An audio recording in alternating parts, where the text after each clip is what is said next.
ਸਤਿ ਸ਼੍ਰੀ ਅਕਾਲ। ਤੁਸੀਂ ਦੇਖ ਰਹੇ ਹੋ ਪੰਜਾਬ ਟੂਡੇ ਤੇ ਮੀਨਿੰਗਫੁਲ ਗੱਲਾਂ ਕਰਨ ਦੇ ਲਈ ਅਸੀਂ ਇੱਕ ਸ਼ੋਅ ਕਰਦੇ ਹਾਂ। ਲਗਾਤਾਰ ਤੁਸੀਂ ਦੇਖਦੇ ਹੋ ਇਨਸਾਈਟਸ ਵਿਦ ਵਿਸ਼ਾਲ ਸੂਦ, ਜਿਹਦੇ ਵਿੱਚ ਅਸੀਂ ਖਬਰਾਂ ਦੀ ਤਹਿ ਤੱਕ ਪਹੁੰਚਦੇ ਹਾਂ ਤੇ ਖਬਰਾਂ ਦੇ ਵਿੱਚ ਕੀ ਆ ਉਹ ਦੱਸਦੇ ਹਾਂ। ਅੱਜ ਵੀ ਇਸ ਬਾਰੇ ਗੱਲ ਕਰਨ ਲਈ ਸਾਡੇ ਨਾਲ ਮੌਜੂਦ ਨੇ ਵਿਸ਼ਾਲ ਸੂਦ ਜੀ। Welcome sir. Thank you sir, ਤੁਸੀਂ ਪਹਿਲਾਂ ਹੀ ਪ੍ਰੈਡਿਕਟ ਕਰ ਲਿਆ ਸੀ ਕਿ ਹਰਿਆਣਾ ਵੀ ਰੈਜ਼ੋਲੂਸ਼ਨ ਕੱਢੇਗਾ ਤੇ ਉਹਨਾਂ ਨੇ ਕੱਢਤਾ। ਵਿਧਾਨ ਸਭਾ ਦੇ ਵਿੱਚ ਉਹਨਾਂ ਨੇ ਮਤਾ ਪਾਸ ਕਰ ਲਿਆ ਕਿ ਚੰਡੀਗੜ੍ਹ ਹੁਣ ਹਰਿਆਣਾ ਨੂੰ ਦਿਓ, ਤੇ ਇਹਦੇ ਤੇ ਤੁਹਾਡੇ ਇਨਸਾਈਟਸ ਕੀ ਆ ਸਰ? बेसिकली थोड़ा जिहा मैं करैक्ट करूँगा, they have not pass the resolution कि हरियाणा ਨੂੰ ਦੋ ਚੰਡੀਗੜ੍ਹ। ਉਹਨਾਂ ਨੇ ਇਹ ਕਿਹਾ ਕਿ ਸਟੇਟਸ ਕੋ ਮੇਨਟੇਨ ਕੀਤਾ ਜਾਵੇ ਤੇ ਇਹਦੇ ਉੱਤੇ ਜੋ ਇਹਨੂੰ ਕੰਪਲੈਕਸ ਨਾ ਕੀਤਾ ਜਾਵੇ, ਜਿੰਨਾ ਤੱਕ ਕਿ ਇੱਥੇ ਕੋਈ ਕੰਕਰੀਟ ਚੀਜ਼ ਨਹੀਂ ਨਿਕਲਦੀ ਤੇ ਕਰੰਟ ਸਟੇਟਸ ਮੇਨਟੇਨ ਕੀਤਾ ਜਾਵੇ, which is a very very fair assessment of the thing. ਆਪਾਂ ਪਹਿਲਾਂ ਹੀ ਕਿਹਾ ਸੀ ਕਿ ਇਹ ਰੈਜ਼ੋਲੂਸ਼ਨ ਜਿਹੜਾ ਅਸੀਂ ਜੋਸ਼ ਦੇ ਵਿੱਚ ਆਪਾਂ ਪੰਜਾਬ ਦੀ ਵਿਧਾਨ ਸਭਾ 'ਚ ਪਾਸ ਕਰਤਾ, ਉਹ ਪ੍ਰੈਕਟੀਕਲ ਨਹੀਂ ਸੀ ਕਿ ਵੀ ਸਾਰਾ ਚੰਡੀਗੜ੍ਹ ਤੁਸੀਂ ਪੰਜਾਬ ਨੂੰ ਦੇ ਦਿਓ। ਤੇ ਆਈ ਥਿੰਕ ਇਹ ਬਿਲਕੁਲ ਨੈਚੁਰਲ ਸੀ ਕਿ ਉਹਨਾਂ ਦੇ ਵੀ ਪੋਲੀਟੀਸ਼ੀਅਨਸ ਨੇ ਵੀ ਤੇ ਸ਼ੋਅ ਕਰਨਾ ਸੀ ਕਿ ਵੀ ਅਸੀਂ ਵੀ ਜਵਾਬ ਦੇਵਾਂਗੇ, ਚੁੱਪ-ਚਾਪ ਨਹੀਂ ਬੈਠੇ ਰਹਾਂਗੇ। ਪਰ ਮੈਂ ਫਿਰ ਵੀ ਹਰਿਆਣਾ ਗੌਰਮੈਂਟ ਦੀ ਇਸ ਚੀਜ਼ ਨੂੰ ਤੇ ਐਪਰੀਸ਼ੀਏਟ ਕਰੂੰਗਾ। ਉਹਨਾਂ ਨੇ ਇੱਕ ਬੈਲੈਂਸ ਵਿਊ ਰੱਖਿਆ ਕਿ ਵੀ ਕਰੰਟ ਸਟੇਟਸ ਮੇਨਟੇਨ ਕਰੋ, ਸਾਰਿਆਂ ਦੇ ਹੱਕ ਜੋ ਨੇ ਉਸ ਤਰ੍ਹਾਂ ਰਹਿਣ ਦਿਓ, ਤੇ ਉਹਦੇ 'ਚ 60% ਹੱਕ ਸਾਡੇ ਪੰਜਾਬ ਦਾ ਹੈ, ਬਣਦਾ ਹੀ ਹੈ ਚੰਡੀਗੜ੍ਹ 'ਤੇ। So everyone is accepting that, let it be. ਇਹ ਕੋਈ ਇੰਪੋਰਟੈਂਟ ਚੀਜ਼ ਨਹੀਂ ਹੈ ਜਿਹਦੇ ਉੱਤੇ ਬਹੁਤ ਜ਼ਿਆਦਾ ਮੈਂ ਇਨਸਾਈਟਸ ਦੇ ਪਾਵਾਂ ਜਾਂ ਡਿਸਕਸ਼ਨ ਕਰ ਪਾਵਾਂ। ਬੇਸਿਕਲੀ ਸਟੇਟਸ ਵਿਲ ਇੰਨੇ ਸਾਲ ਹੋ ਗਏ ਨੇ, ਇਟ ਵਿਲ ਮੋਰ ਔਰ ਲੈਸ ਅੰਟਿਲ ਕੋਈ ਬਹੁਤ ਹੀ ਪੋਲੀਟੀਕਲੀ ਚੀਜ਼ਾਂ ਬੇਸਿਕਲੀ ਫੰਡਾਮੈਂਟਲੀ ਚੇਂਜ ਹੋ ਜਾਂਦੀਆਂ ਨੇ ਇੰਡੀਆ 'ਤੇ, otherwise it's ਗੋਨਾ stay the same. ਤੇ it is not bed also. ਇਹ ਚੰਡੀਗੜ੍ਹ ਲਈ ਵੀ ਚੰਗਾ ਹੈ ਤੇ ਦੋਨੋਂ ਜੇ ਗੌਰਮੈਂਟਸ ਮਿਲ ਕੇ ਕੰਮ ਕਰ ਪਾਉਣ ਤੇ ਨਵੇਂ ਅਸੈਟਸ ਹੋਰ ਵੀ ਕ੍ਰੀਏਟ ਕੀਤੇ ਜਾ ਸਕਦੇ ਆ। until some other capital comes out for Haryana, Punjab thinks of something else. I think it's a very good model that we are doing. ਇੱਕ relation strong ਰਹਿੰਦੇ ਨੇ ਤੇ there is no harm in it. ਤੇ ਮੈਂ I think that way ਉਹਨਾਂ ਦੀ ਵੀ opposition ਵਗੈਰਾ ਸਾਰਿਆਂ ਨੇ ਇਹੋ ਹੀ ਕਿਹਾ ਕਿ ਬਈ ਉਹਨਾਂ ਨੇ ਇਹੋ ਹੀ ਕਿਹਾ ਕਿ ਬਈ ਜੋ ਪੰਜਾਬ ਦਾ ਰੈਜ਼ੋਲੂਸ਼ਨ ਹੈ ਅਸੀਂ ਉਹਨੂੰ ਐਪਰੀਸ਼ੀਏਟ ਨਹੀਂ ਕਰਦੇ। ਮੈਂ ਪੋਲਾਈਟਲੀ ਗੱਲ ਕਰਦਾ ਪਿਆ ਤੇ ਇਹਨੂੰ ਪੋਲਾਈਟਲੀ ਹੀ ਰਹਿਣਾ ਚਾਹੀਦਾ ਜੀ। 5 ਸਟੇਟਸ ਦੇ ਵਿੱਚ ਹਾਰ ਤੋਂ ਬਾਅਦ ਕਾਂਗਰਸ ਹੁਣ ਮੀਟਿੰਗਸ ਕਰ ਰਹੀ ਹੈ ਸਰ, ਤੇ ਅੱਜ ਕਾਂਗਰਸ ਦੇ ਪ੍ਰਧਾਨ ਸੋਨੀਆ ਗਾਂਧੀ ਨੇ ਕਿਹਾ ਕਿ ਸਾਨੂੰ ਹੋਰ ਤਕੜੇ ਹੋ ਕੇ ਲੜਨਾ ਪੈਣਾ, ਸਾਡੇ ਲਈ ਹੋਰ ਰਸਤਾ ਮੁਸ਼ਕਿਲ ਆ ਰਿਹਾ। ਉਹਦੇ ਬਾਰੇ ਕੀ ਕਹੋਗੇ? ਦੇਖੋ ਗੱਲ ਤਾਂ ਬਿਲਕੁਲ ਠੀਕ ਹੈ। It is even harder. ਉਹਨਾਂ ਨੇ ਕਿਹਾ ਕਿ ਨਾਓ ਚੀਜ਼ਾਂ ਬਹੁਤ ਮੁਸ਼ਕਿਲ ਹੋ ਗਈਆਂ ਨੇ। ਉਹਨਾਂ ਨੇ ਮੇਜਰਲੀ ਤੇ ਇਹੋ ਹੀ ਕਿਹਾ ਕਿ ਬਈ ਜੋ ਬੀਜੇਪੀ ਦੀ ਪੋਲੀਟਿਕਸ ਹੈ ਉਹ ਡਿਵਾਈਸਿਵ ਹੈ। ਤੇ ਮੈਨੂੰ ਇਹ ਲੱਗਦਾ ਕਿ ਇਹ ਵੀ ਟਰੂ ਇੰਟਰੋਸਪੈਕਸ਼ਨ ਨਹੀਂ ਆ, ਇਹ ਬਲੇਮ ਗੇਮ ਹੈ ਕਿ ਬਈ ਅਸੀਂ ਹਾਰਦੇ ਪਏ ਹਾਂ, ਇਹਦਾ ਵੀ ਰਿਸਪੋਂਸੀਬਲ ਬੀਜੇਪੀ। ਆਫ ਕੋਰਸ ਇੱਕ ਤਰੀਕੇ ਨਾਲ ਰਿਸਪੋਂਸੀਬਲ ਹੈਗੀ ਵੀ ਆ, ਪਰ ਕਾਂਗਰਸ ਦੀ ਰੈਲੀਵੈਂਸ ਕਰੰਟ ਇਨਵਾਇਰਮੈਂਟ 'ਚ ਘਟਦੀ ਜਾ ਰਹੀ ਹੈ। ਜੋ ਗੱਲ ਹੋ ਰਹੀ ਹੈ ਕਿ ਕਾਂਗਰਸ ਦੀ ਰਿਪਲੇਸਮੈਂਟ ਬਣ ਕੇ ਆਮ ਆਦਮੀ ਪਾਰਟੀ ਆ ਰਹੀ ਹੈ। ਉਹਨਾਂ ਦੇ ਰਾਘਵ ਚੱਡਾ ਜੀ ਨੇ ਆਪ ਕਿਹਾ ਸੀ ਡਿਊਰਿੰਗ ਪੰਜਾਬ ਇਲੈਕਸ਼ਨਸ ਕਿ ਵੀ R the natural successor to the idea of Congress, ਤੇ ਉਸ ਤਰੀਕੇ ਨਾਲ ਉਹ ਕਰ ਰਹੇ ਨੇ। ਤੇ ਹੁਣ ਕਾਂਗਰਸ ਨੂੰ ਵੀ ਇਹ ਜਾਣਨਾ ਪਏਗਾ। ਕਾਂਗਰਸ ਨੇ ਹਿਸਟਰੀ ਦੀ ਗੱਲ ਕੀਤੀ ਕਿ ਹਿਸਟਰੀ ਨੂੰ ਤੋੜਿਆ ਮਰੋੜਿਆ ਜਾ ਰਿਹਾ। ਅਸਲ 'ਚ ਕਾਂਗਰਸ ਨਾ ਜਿਹੜਾ ਕਲੋਨੀਅਲ ਰੂਲ ਹੈ ਨਾ, ਉਹਦੀ ਲੈਗੇਸੀ ਹੈ। ਕਾਂਗਰਸ ਨੇ ਆਫਕੋਰਸ ਕਿਉਂਕਿ ਗੌਰਮੈਂਟ 'ਚ ਆਏ, ਦੇ ਟੁਕ ਲੋਟ ਆਫ ਕ੍ਰੈਡਿਟ ਫॉर ਸਾਡੇ ਦੇਸ਼ ਦੀ ਆਜ਼ਾਦੀ ਲਈ। ਉਹਨਾਂ ਨੇ ਬਹੁਤ ਜ਼ਿਆਦਾ ਕ੍ਰੈਡਿਟ ਲਿੱਤਾ। ਬਟ ਦਾ ਫੈਕਟ ਇਸ ਕਿ ਜਿੱਥੇ ਵੀ ਯੂਰਪੀਅਨ ਕਲੋਨੀਅਲ ਰੂਲ ਰਿਹਾ ਹੈ, ਉਹਨਾਂ ਨੇ ਕੀ ਕੀਤਾ, ਐਲੀਟਸ ਨੂੰ ਆਪਣੇ ਵੱਲ ਕੀਤਾ ਤੇ ਉਹਨਾਂ ਨੇ ਦੱਸਿਆ ਕਿ ਬਈ western way is the best way of working, ਤੇ ਜਿਹੜਾ ਤੁਹਾਡਾ ਟ੍ਰੈਡੀਸ਼ਨਲ ਵੇ ਹੈ ਉਹਦੇ ਵਿੱਚ ਇੱਕ ਹੀਨ ਭਾਵਨਾ ਪੈਦਾ ਕਰਨ ਦੀ ਕੋਸ਼ਿਸ਼ ਕੀਤੀ। ਮੈਨੂੰ ਕਈ ਵਾਰੀ ਲੱਗਦਾ Congress is representative of that. Congress is not truly Indian, ਹੈ ਨਾ। ਤੇ ਕਾਂਗਰਸ ਨੂੰ ਮੈਨੂੰ ਲੱਗਦਾ ਇਸ ਵੇਲੇ ਜੋ ਇੱਕ ਜਾਗਰੂਕਤਾ ਇੰਡੀਅਨ ਮਾਈਂਡਸੈਟ 'ਚ ਆ ਗਈ ਹੈ, ਉਹਦੇ ਹਿਸਾਬ ਨਾਲ ਆਪਣੇ ਆਪ ਨੂੰ ਢਾਲਣ ਦੀ ਲੋੜ ਹੈ। Congress has to come out of ਕਿ ਜਿਹੜੀ ਉਹਨਾਂ ਦਾ ਕਲੋਨੀਅਲ ਮਾਈਂਡਸੈਟ ਹੈ, ਜਾਂ ਜਿਹੜਾ ਉਹਨਾਂ ਦਾ western mindset of doing things, ਜਾਂ ਵੈਸਟਰਨ ਕਲਚਰ ਹੈ, ਜਾਂ ਜਿਹੜੀ ਟਰਮਸ ਜਾਂ ਜਿਹੜੀਆਂ ਯੂਰਪੀਅਨ ਵੈਲਿਊਜ਼ ਨੇ ਉਹ ਤੋਂ ਹਟ ਕੇ ਜਿਹੜੀਆਂ ਟਰੂਲੀ ਇੰਡਿਕ ਵੈਲਿਊਜ਼ ਨੇ, ਉਹਦੇ ਵੱਲ ਹੁਣ ਕਾਂਗਰਸ ਨੂੰ ਵੀ ਵੇਖਣਾ ਪਏਗਾ। If it has to become relevant, it has to understand ਕਿ ਅੱਜ ਜਿਹੜੀ ਸਾਡਾ ਦੇਸ਼ ਹੈ ਉਹਦੀ ਡੀਕੋਲੋਨਾਈਜੇਸ਼ਨ ਹੋ ਰਹੀ ਹੈ। ਅੱਜ ਮਾਈਂਡ ਦੀ ਵੇਖੋ, ਆਜ਼ਾਦੀ ਤਾਂ ਉਦੋਂ ਮਿਲ ਗਈ, ਪਰ ਮਾਈਂਡ ਨੂੰ ਆਜ਼ਾਦੀ ਹੁਣ ਹਿੰਦੁਸਤਾਨ ਦੇ ਲੋਕਾਂ ਨੂੰ ਮਿਲਣੀ ਸ਼ੁਰੂ ਹੋ ਰਹੀ ਹੈ, ਤੇ ਉਸ ਚੇਂਜ ਨੂੰ ਕਾਂਗਰਸ ਨੂੰ ਸਮਝਣਾ ਪਏਗਾ। ਪਰ ਕੀ ਉਸ ਚੇਂਜ ਨੂੰ ਕਰੰਟ ਗਾਂਧੀ ਫੈਮਿਲੀ ਸਮਝ ਸਕਦੀ ਹੈ ਕਿ ਕੈਨ ਦੇ run the Congress in that way? ਇਸ ਵੇਲੇ ਉਹਨਾਂ ਦੀ ਸਿਚੁਏਸ਼ਨ ਹੈ ਵਾ ਕਿ ਬਿਨਾਂ ਇੰਨੀ ਡਿਪੈਂਡੈਂਸੀ ਹੋ ਗਈ ਹੈ ਕਿ ਗਾਂਧੀ ਫੈਮਿਲੀ ਦੇ ਬਿਨਾਂ ਉਹਨਾਂ ਨੂੰ ਇਕੱਠੇ ਕਰਨ ਵਾਲਾ ਵੀ ਕੋਈ ਨਹੀਂ ਹੈ। ਜਿੱਦਣ ਗਾਂਧੀ ਫੈਮਿਲੀ ਹਟੀ, ਲੋਕੀ ਕਹਿੰਦੇ ਤੇ ਗਾਂਧੀ ਫੈਮਿਲੀ ਨੂੰ ਹਟਾ ਦਿਓ, ਪਰ ਜੇ ਗਾਂਧੀ ਫੈਮਿਲੀ ਹਟੀ, ਕਾਂਗਰਸ ਵਿਲ ਬ੍ਰੇਕ ਇਨਟੂ ਮੈਨੀ ਫੈਕਸ਼ਨਸ। ਕਾਂਗਰਸ ਆਈ ਤੋਂ ਲੈ ਕੇ ਏ ਤੋਂ ਲੈ ਕੇ ਜ਼ੈਡ ਤੱਕ ਸਾਰੀਆਂ ਕਾਂਗਰਸ ਬਣ ਜਾਣੀਆਂ। ਹਜੇ ਕਾਂਗਰਸ ਆਈ ਹੈ ਨਾ, ਕਾਂਗਰਸ ਇੰਦਰਾ ਗਾਂਧੀ ਬਣੀ ਹੀ ਫੈਕਸ਼ਨ, ਏ ਤੋਂ ਲੈ ਕੇ ਜ਼ੈਡ ਤੱਕ ਸਾਰੀਆਂ ਬਣ ਜਾਣਗੀਆਂ, ਰਾਈਟ। ਪਰ ਮੈਂ ਉਹਨਾਂ ਨੂੰ ਕਹੂੰਗਾ ਹੁਣ ਏ ਤੋਂ ਲੈ ਕੇ ਜ਼ੈਡ ਤੱਕ ਨਾ ਬਣਨ। ਜੇ ਬਣਨਾ ਵੀ ਹੈ, ਹੁਣ ਕ ਖ ਗ ਬਣਨ। ਹੁਣ ਜਿਹੜੀ ਟ੍ਰੈਡੀਸ਼ਨਲ ਸਾਡੀਆਂ ਵੈਲਿਊਜ਼ ਹਨ ਉਹਦੇ ਬੇਸਿਸ ਤੇ ਜੋ ਇੰਡੀਆ ਦੀ ਨੀਡ ਹੈ, ਜਿਹੜੀ ਇੰਡੀਆ ਨੂੰ ਸੈਂਟਰ ਆਫ ਫੋਕਸ ਤੇ ਰੱਖੇ, ਜਿਹੜੀ ਇੰਡੀਆ ਨੂੰ ਇਹ ਨਾ ਦੱਸੇ ਕਿ you have to follow that way of living, ਜਿਹੜੀ ਟਰੂਲੀ ਇੰਡੀਅਨ ਵੇ ਹੈ ਉਹਨੂੰ ਰੈਕਗਨਾਈਜ਼ ਕਰਨ, ਉਸ ਤਰ੍ਹਾਂ ਦੀ ਇੰਟਰੋਸਪੈਕਸ਼ਨ ਕਰਨ, ਉਸ ਤਰ੍ਹਾਂ ਦੀ ਪੋਲਿਟਿਕਸ ਕਰਨ।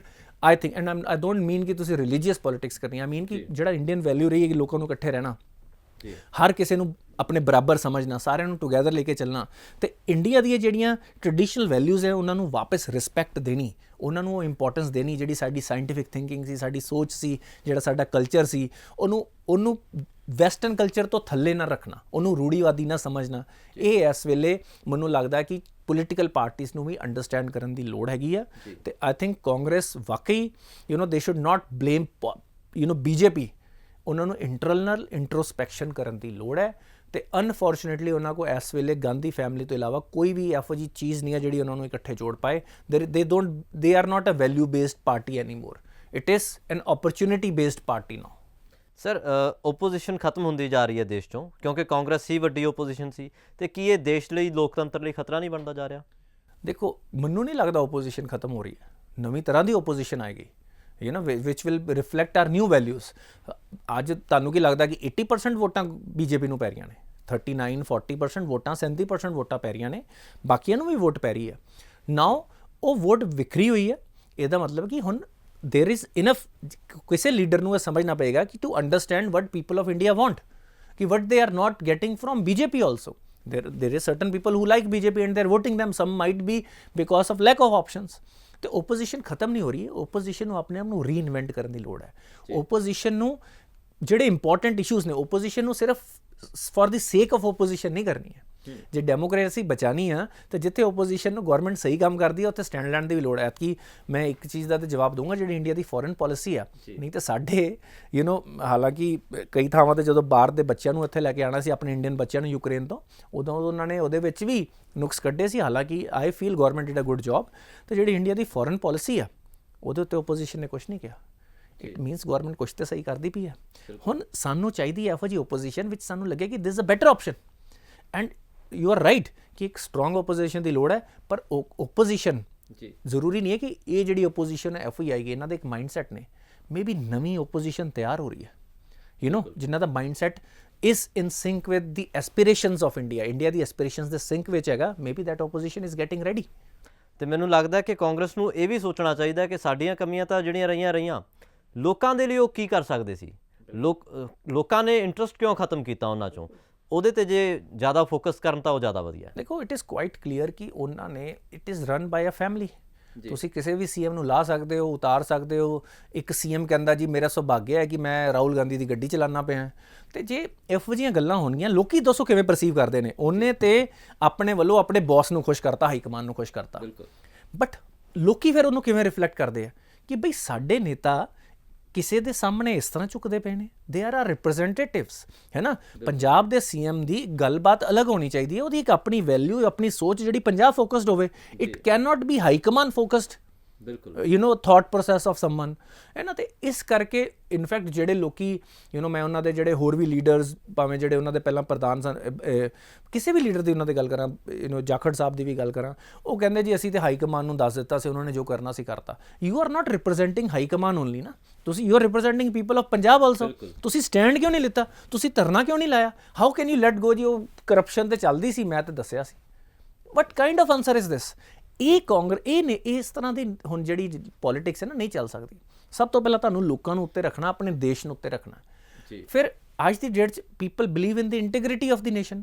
ਜਿੱਥੇ ਤੁਸੀਂ ਰੀਜਨਲਿਜ਼ਮ ਦੀ, ਉਹਨਾਂ ਦਾ ਲੀਡਰ ਜੇ ਪਾਰਲੀਮੈਂਟ 'ਚ ਖੜਾ ਹੋ ਗਿਆ ਗੱਲ ਕਰਦਾ ਪਿਆ ਕਿ ਬਈ India is a collection of states, India is not one country, people will not tolerate that. ਲੋਕੀ ਉਹ ਐਕਸੈਪਟ ਨਹੀਂ ਕਰਨਗੇ ਉਹ ਗੱਲ। ਤੇ ਤੁਹਾਨੂੰ ਸੋਚਣਾ ਪਏਗਾ ਕਿ what kind of discussion you are having, narrative ਕੀ ਸੈੱਟ ਕਰਦੇ ਪਏ ਹੋ।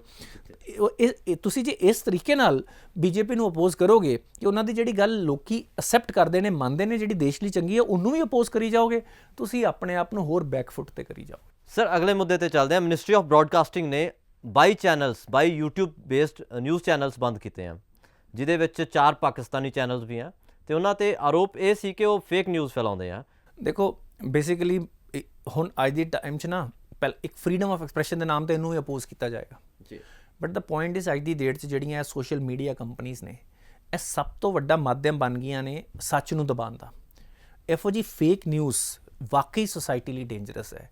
ਅੱਜ ਤੁਸੀਂ ਕੋਈ ਵੀ ਸਨਸਨੀ ਬਣਾ ਕੇ ਉਹਨੂੰ ਬੜੀ ਛੇਤੀ ਸਪਰੈਡ ਕਰ ਸਕਦੇ ਹੋ, ਕਿਉਂਕਿ ਉਸ ਗੱਲ ਦੇ ਵਿੱਚ ਡਰ ਹੀ ਇੰਨਾ ਜ਼ਿਆਦਾ ਹੁੰਦਾ ਹੈ। ਹਰ ਕੋਈ ਵੇਖਦਾ ਕਿ ਹਾਊ ਕੈਨ ਦਿਸ ਹੈਪਨ, ਤੇ ਉਹਦੇ ਵਿੱਚ ਜੰਮੂ ਕਸ਼ਮੀਰ ਦੀ ਸਿਚੁਏਸ਼ਨ ਤੇ ਇੰਡੀਅਨ ਆਰਮੀ ਨੂੰ ਰਿਲੇਟਡ, ਤੇ ਇਨਫੈਕਟ ਜਿਹੜੀ ਇੰਡੀਆ ਦੀ ਫੋਰਨ ਪੋਲਿਸੀ ਆ ਉਹਨੂੰ ਵੀ ਕੁਐਸਚਨ ਕਰਦੇ ਪਏ ਸੀ। ਤੇ they are these kind of channel sometimes are part of the tactical team of our enemy states, foreign countries ਦਾ ਇਹਨਾਂ ਨੂੰ ਸਪੋਰਟ ਹੁੰਦੀ ਹੈ।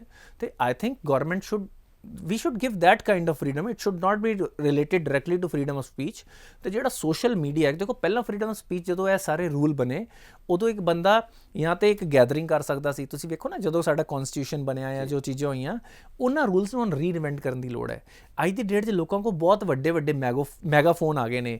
ਪਹਿਲਾਂ ਤਾਂ ਤੁਸੀਂ ਜ਼ੋਰ ਦੀ ਬੋਲੋਗੇ, ਲਾਊਡ ਸਪੀਕਰ ਤੇ ਬੋਲੋਗੇ, ਸਾਹਮਣੇ 1 ਏਕੜ ਦੇ ਮੈਦਾਨ 'ਚ ਬੋਲ ਪਾਓਗੇ, ਠੀਕ ਹੈ ਨਾ। ਅੱਜ ਦੀ ਡੇਟ 'ਚ ਤੁਸੀਂ ਸੋਸ਼ਲ ਮੀਡੀਆ ਪੂਰੀ ਦੁਨੀਆ ਨੂੰ ਗੱਲ ਸੁਣਾ ਸਕਦੇ ਹੋ। ਬਾਰ-ਬਾਰ ਇੱਕੋ ਗੱਲ ਜਿਹੜੀ ਲੱਖ ਵਾਰੀ ਸੁਣਾਈ ਜਾਵੇ ਨਾ, ਉਹ ਝੂਠ ਵੀ ਸੱਚ ਲੱਗਣ ਲੱਗ ਪੈਂਦਾ ਹੈ। ਉਹਦੇ ਨਾਲ ਦੇਸ਼ ਦੀ ਇੰਟੈਗ੍ਰਿਟੀ ਨੂੰ ਖਤਰਾ ਹੈ। ਤੇ ਆਈ ਥਿੰਕ ਸੋਸ਼ਲ ਮੀਡੀਆ ਦਾ ਇਹੋ ਰਿਸਕ ਹੈ, ਤੇ ਗਵਰਨਮੈਂਟ ਨੂੰ ਪ੍ਰੋਐਕਟਿਵ ਹੋਣਾ ਪਏਗਾ। ਇਹੋ ਜਿਹੇ ਚੈਨਲਾਂ ਨੂੰ ਵੇਖਣਾ ਪਏਗਾ। ਆਲਮੋਸਟ 286 ਕਰੋੜ ਦੀ ਵਿਊਅਰਸ਼ਿਪ ਸੀ ਉਹਨਾਂ ਦੀ। ਇਹਦਾ ਮਤਲਬ ਕਿ ਕਿੰਨਾ ਹਾਰਮ ਆਲਰੇਡੀ ਕੀਤਾ ਜਾ ਚੁੱਕਾ ਸੀ। ਜੇ ਤੁਸੀਂ ਕਹਿੰਦੇ ਹੋ ਜੀ ਇਹ ਦੇਸ਼ ਦਾ ਫੈਲਾਉਂਦੇ ਪਏ ਸੀ, ਮੈਂ ਤਾਂ ਕਹਿੰਦਾ ਗਵਰਨਮੈਂਟ ਹੋਰ ਪ੍ਰੋਐਕਟਿਵ ਹੋਵੇ। The question is not ਕਿ ਵੀ ਤੁਸੀਂ ਬੰਦ ਕਰ ਦੇ ਤੇ ਤੁਹਾਨੂੰ ਸ਼ਾਬਾਸ਼ੀ ਦਿੱਤੀ ਜਾਵੇ। ਕੁਐਸਚਨ ਇਹ ਸੀ ਕਿ ਉਹਨਾਂ ਦੀ 286 ਕਰੋੜ ਦੀ ਵਿਊਅਰਸ਼ਿਪ ਹੋ ਗਈ ਸੀ, ਤੇ ਜੇ ਉਹ ਐਂਟੀ ਇੰਡੀਆ ਚੀਜ਼ਾਂ ਕਰਦੇ ਪਏ ਸੀ, why are you not nipping them in the bud? ਬਿਲਕੁਲ ਹੈ ਨਾ, ਤੁਸੀਂ ਕੋਈ ਇਹੋ ਜਿਹੀ ਸਿਸਟਮ ਲਿਆਓ ਕਿ ਵੀ ਇਹੋ ਜਿਹੀ ਚੀਜ਼ ਹੋ ਹੀ ਨਾ ਪਾਵੇ। ਬਿਲਕੁਲ, ਤੇ ਉਹਨਾਂ ਤੇ ਕਾਰਵਾਈ ਕੀਤੀ ਜਾਵੇ। ਕਾਰਵਾਈ ਉਹ ਬੇਸਿਕਲੀ ਕੀ ਸੀ, ਜਿਹੜੇ ਐਸਟੈਬਲਿਸ਼ ਚੈਨਲ ਸੀ ਉਹਨਾਂ ਦੇ ਜਿਹੜੇ ਜਰਨਲਿਸਟ ਸੀ ਉਹਨਾਂ ਦੀ ਫੋਟੋ ਥੰਬਨੇਲ ਚਲਾਉਂਦੇ ਸੀ। ਦੇ ਵਰ ਨਾਟ ਆਫੀਸ਼ੀਅਲੀ ਰਿਪਰੈਜ਼ੈਂਟਿੰਗ ਦੋਸ ਚੈਨਲਸ ਔਰ ਦੋਸ ਪੀਪਲ, ਤੇ ਇਸ ਤਰ੍ਹਾਂ ਉਹ ਆਥੈਂਟਿਸਿਟੀ ਦਿਖਾਉਣ ਦੀ ਕੋਸ਼ਿਸ਼ ਕਰਦੇ ਸੀ। ਹੁਣ ਜਿਹੜਾ ਨਾਰਮਲ ਬੰਦਾ ਨਾ, ਉਹ ਜ਼ਿਆਦਾਤਰ ਸੋਚਦਾ ਨਹੀਂ ਹੈ। ਉਹਨੂੰ ਲੱਗਦਾ ਅੱਛਾ ਬੰਦੇ ਨੂੰ ਮੈਂ ਟੀਵੀ ਤੇ ਵੇਖਦਾ, ਵੱਡੇ ਚੈਨਲ ਦਾ ਪਾਰਟ ਹੈ, ਪ੍ਰੋਬਬਲੀ ਇਹ ਸੱਚੀ ਗੱਲ, ਇਹਦਾ ਮਤਲਬ ਆਥੈਂਟਿਕ ਨਿਊਜ਼ ਹੈ। ਤੇ ਉਹ ਬੰਦੇ ਦੇ ਡਿਫੈਂਸਿਸ ਡਾਊਨ ਹੋ ਜਾਂਦੇ ਨੇ, ਉਸ ਚੀਜ਼ ਨੂੰ ਉਹ ਸੱਚ ਮੰਨ ਲੈਂਦਾ ਹੈ। ਤੇ ਉਹਦੇ ਨਾਲ ਕੀ ਹੁੰਦਾ ਕਿ ਤੁਹਾਡੇ ਦੇਸ਼ ਦੀ ਜਿਹੜੀ ਹਾਰਮਨੀ ਹੈ ਉਹਦੇ ਉੱਤੇ ਇੰਪੈਕਟ ਆਉਣਾ, ਤੁਹਾਡੇ ਦੇਸ਼ ਦੀ ਇਮੇਜ ਤੇ ਇੰਪੈਕਟ ਆਉਣਾ। ਔਰ ਹਰ ਕੋਈ ਖਬਰ ਨੂੰ ਵੈਰੀਫਾਈ ਵੀ ਨਹੀਂ ਕਰਦਾ। ਕੋਈ ਵੀ WhatsApp ਜਾਂ Facebook ਤੇ ਆਵੇ, ਉਹਨੂੰ ਅਸੀਂ ਵੈਰੀਫਾਈ ਨਹੀਂ ਕਰਦੇ, ਵੈਰੀਫਾਈ ਕੀਤੇ ਬਿਨਾਂ ਹੀ ਸੱਚ ਮੰਨ ਲੈਂਦੇ ਹਾਂ। ਸਾਨੂੰ ਵੀ ਇਹਦੇ ਤੇ ਧਿਆਨ ਦੇਣਾ ਪਏਗਾ ਕਿ ਜਿਹੜੀਆਂ ਵੀ ਖਬਰਾਂ ਆਉਂਦੀਆਂ ਉਹਨਾਂ ਤੇ ਯਕੀਨ ਕਰਨ ਤੋਂ ਪਹਿਲਾਂ ਅਸੀਂ ਉਹਨਾਂ ਨੂੰ ਵੈਰੀਫਾਈ ਕਰੀਏ। ਸਰ, ਜਿੱਥੇ ਰਸ਼ੀਆ ਔਰ ਯੂਕਰੇਨ ਦਾ ਯੁੱਧ ਚੱਲ ਰਿਹਾ, ਉੱਥੇ ਨਾਰਥ ਕੋਰੀਆ ਨੇ ਸਾਊਥ ਕੋਰੀਆ ਨੂੰ ਧਮਕੀ ਦਿੱਤੀ ਹੈ ਕਿ ਉਹ ਨਿਊਕਲੀਅਰ ਵੈਪਨ ਨਾਲ ਉਹਨਾਂ ਤੇ ਅਟੈਕ ਕਰਨਗੇ। Basically the context to be very ਇਹ ਵਾ ਕਿ ਸਾਊਥ ਕੋਰੀਆ ਦੇ ਡਿਫੈਂਸ ਮਿਨਿਸਟਰ ਨੇ ਕਿਹਾ ਸੀ ਕਿ now we have the capability, precise weapon ਅਸੀਂ ਬਣਾ ਲੈਣੇ to attack anywhere in North Korea. ਤੇ ਨਾਰਥ ਕੋਰੀਆ ਨੇ ਉਹਦਾ ਜਵਾਬ ਦਿੱਤਾ ਹੈ। ਪਰ ਮੈਂ ਇਹਨੂੰ just on the lighter note, ਮੈਂ ਹੈਰਾਨ ਹੈ ਕਿ ਇਰਾਕ ਵਾਲੇ ਕਹਿੰਦੇ ਰਹਿ ਗਏ ਜੀ ਸਾਡੇ ਇੱਥੇ ਕੋਈ ਵੈਪਨ ਆਫ ਮਾਸ ਡਿਸਟਰਕਸ਼ਨ ਨਹੀਂ ਨੇ ਜੀ। ਉੱਥੇ ਨਹੀਂ ਗਏ, ਉੱਥੇ ਜਾ ਕੇ ਉਹਨਾਂ ਨੇ ਪੂਰਾ ਇਰਾਕ ਬਰਬਾਦ ਕਰਤਾ, ਵੈਪਨ ਵੀ ਨਹੀਂ ਲੱਭੇ ਜੀ। ਰਾਈਟ, ਇਸ ਤਰ੍ਹਾਂ ਇਹਨਾਂ ਨੇ ਸੀਰੀਆ 'ਚ ਕੀਤਾ ਤੇ ਹੋਰ ਕਈ ਥਾਵਾਂ 'ਤੇ ਕੀਤਾ। ਨਾਰਥ ਕੋਰੀਆ ਵਾਲੇ ਕਹਿੰਦੇ ਆ ਜੀ ਸਾਡੇ ਕੋਲ ਹੈਗੇ ਨੇ ਵੈਪਨ ਤੇ ਅਸੀਂ ਤੁਹਾਡੇ 'ਤੇ ਛੱਡਾਂਗੇ ਵੀ ਜੀ। ਮੈਨੂੰ ਤਾਂ ਲੱਗਦਾ ਉਸ ਤੋਂ ਬਾਅਦ ਉਹ ਨਾਰਥ ਕੋਰੀਆ ਨੂੰ ਸੀਰੀਅਸਲੀ ਕਿਉਂ ਨਹੀਂ ਲੈ ਰਹੇ? ਦੇ ਆਰ ਮੌਕਿੰਗ ਦੈਮ ਜੀ, ਹੈ ਨਾ। ਉਹ ਕਹਿੰਦਾ ਪਿਆ ਸਾਡੇ ਕੋਲ ਨਿਊਕਲੀਅਰ ਹੈ, ਤੁਸੀਂ ਕਹਿੰਦੇ ਰੋਗ ਸਟੇਟ ਹੈ, ਡਿਕਟੇਟਰਸ਼ਿਪ ਹੈ, ਤੇ ਕਰੋ ਨਾ ਕੁਛ ਜੀ। ਉੱਥੇ ਤੁਸੀਂ ਕੁਛ ਕਰਦੇ ਨਹੀਂ ਪਏ। ਜਿੱਥੇ ਤੁਹਾਨੂੰ ਆਇਲ ਰਿਜ਼ਰਵਸ ਨਜ਼ਰ ਆਉਂਦੇ ਨੇ, ਉੱਥੇ ਤੇ ਤੁਸੀਂ ਡੈਮੋਕ੍ਰੇਸੀ ਇੰਸਟਾਲ ਕਰਨੀ ਹੈ ਨਾ। ਉਹ ਕਹਿੰਦਾ ਬਾਈ ਜੀ ਮੇਰੇ ਕੋਲ ਹੈਗੇ ਹਥਿਆਰ, ਮੈਂ ਤੁਹਾਡੇ ਤੇ ਚਲਾਣੇ ਵੀ ਆ, ਦੱਸੋ ਕੀ ਕਰੋਗੇ? ਬਿਲਕੁਲ। Why are they not attacking North Korea? Why are not making them answerable? ਹੈ ਨਾ। ਸੋ ਇਸ ਤੋਂ ਪਤਾ ਲੱਗਦਾ ਕਿ ਜਿਹੜੀ ਹੈ ਵੈਸਟਰਨ ਇੰਪੀਰੀਅਲਿਜ਼ਮ ਹੈ, ਜਿਹੜੀ ਹੈ US ਬੇਸਡ, ਜਿਹੜੀ ਇਸ ਵੇਲੇ ਜਿਹੜਾ ਵੈਸਟਰਨ ਪੂਰੀ ਦੁਨੀਆ ਤੇ ਰੂਲ ਕਰਨ ਦਾ ਜਿਹੜਾ ਮਾਈਂਡਸੈਟ ਬਣਿਆ, it is not about the benefit ਔਰ ਹਿਊਮਨ ਵੈਲਿਊਜ਼ ਔਰ anything related to what is decent, what is right or democracy. It is only related to the interest of USA and its allies ਕਿ ਕਿਵੇਂ ਉਹਨਾਂ ਨੇ ਪੂਰੀ ਦੁਨੀਆ ਦੇ resources ਨੂੰ ਆਪਣੇ ਲਈ ਯੂਟਿਲਾਈਜ਼ ਕਰਨਾ ਹੈ। ਸ਼ੁਕਰੀਆ ਸਰ। ਇਸ ਤਰ੍ਹਾਂ ਦੀਆਂ ਹੋਰ ਇਨਸਾਈਟਸ ਦੇਖਣ ਲਈ ਵੇਖਦੇ ਰਹੋ ਪੰਜਾਬ ਟੁਡੇ।